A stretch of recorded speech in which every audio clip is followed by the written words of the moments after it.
Cosmogone est un jeu de cartes de réflexion de 2 à 4 joueurs avec une variante solo qui se joue rapidement en 10 à 20 minutes. Un objectif simple et une mécanique intuitive pour un jeu qui vous demandera d'anticiper votre adversaire afin de choisir un mode de développement qui gêne sa stratégie. Cosmogone est un jeu abstrait très facile à prendre en main, avec un plaisir de jeu immédiat et une courbe d'apprentissage attractive. Son thème étoilé et coloré plaît beaucoup à petits et grands. Dans Cosmogone, vous allez constituer votre système solaire avec des cartes d'astres. Le but est d'être le premier à créer un carré parfait, c'est-à-dire ayant 9 cartes alignées soit en ligne, soit en colonne. L'alignement est soit par type d'astre, soit par couleur. Par exemple ici, le carré est aligné parce qu'il a en colonne 3 comètes, 3 planètes telluriques et 3 astres violets. Comment on joue ? Au début, il y a un carré central et chaque joueur a devant lui une nébuleuse. C'est une carte qui symbolise le centre de son système. Le coup le plus fréquent est de choisir une des 9 cartes du carré central et la placer dans son système solaire exactement au même endroit. L'emplacement laissé vacant dans le carré central est remplacé par la prochaine carte de la pioche qui est visible. Il est possible également d'échanger une carte de son système avec le carré central, toujours au même emplacement.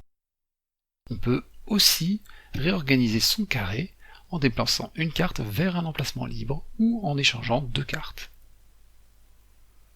Il va falloir observer ce que fait son adversaire pour éviter de lui laisser trop facilement prendre la victoire. Par exemple, en récupérant une carte qui avait été d'un type d'astre susceptible d'intéresser votre adversaire afin de retarder ou d'empêcher un de ces 3 alignements. Il y a également des cartes Joker. Chaque système stellaire a droit à une étoile. Elle a 2 configurations. L'étoile simple est considérée de toutes les couleurs mais n'a pas de type d'astre, tandis que l'éclipse est du type d'astre que vous voulez mais n'a pas de couleur. Il y a 27 cartes de base, les combinaisons de 5 astres différents dans 5 couleurs, et les 2 étoiles Joker. Si on ajoute à 3 joueurs un type d'astre et une éclipse, et si on joue à 4 joueurs, on ajoute encore une couleur et une étoile. Le jeu se compose donc simplement de 44 cartes en comptant les nébuleuses. Pour que le jeu tienne sur une table, les cartes sont petites et donc une petite boîte suffit.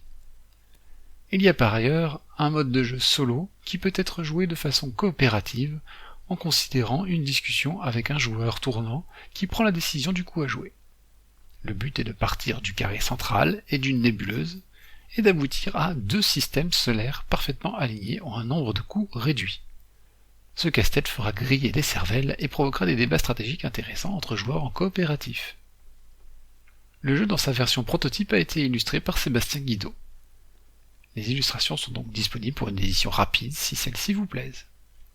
D'ailleurs, si le jeu vous plaît, n'hésitez pas à me contacter, les infos sont dans la description. Il est possible de jouer sur Tabletop Simulator. Vous pouvez par ailleurs regarder les autres vidéos de ma chaîne pour d'autres prototypes disponibles à l'édition.